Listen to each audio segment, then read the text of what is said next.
Keith was 12, the first time the old man in the well spoke to him.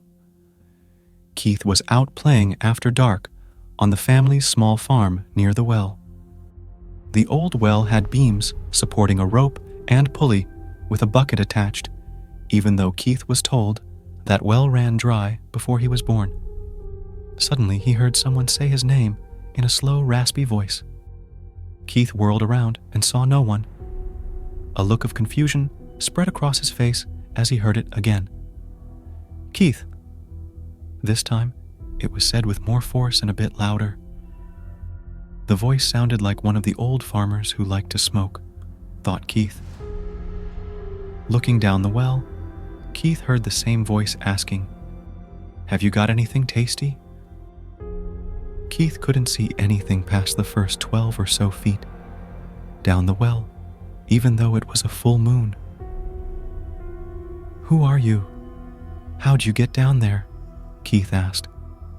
"If you give me something tasty, I'll reward you," replied the voice. All Keith had were some cookies he had stuffed in his pocket as he left to play. He put those in the bucket and it lowered it.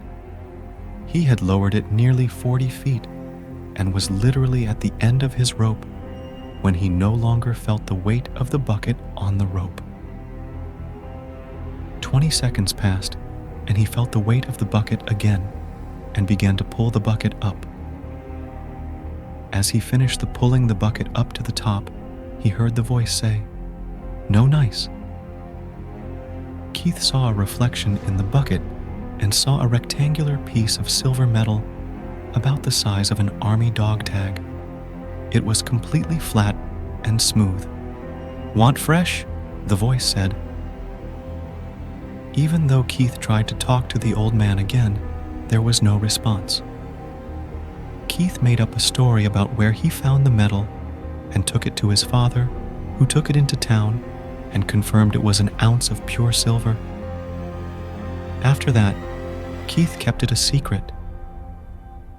It took a while to discover that the old man was only there the night of full moons.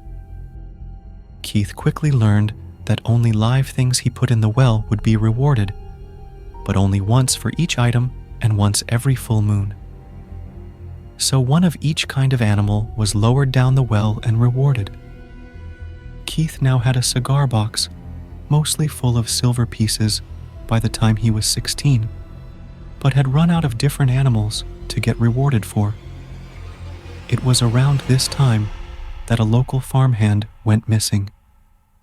It was also the same time that Keith was rewarded with gold pieces for the first time. Once Keith took over the farm, temp workers seemed to vanish every now and then without explanation from the farm. The old man had finally found something tasty enough to always reward,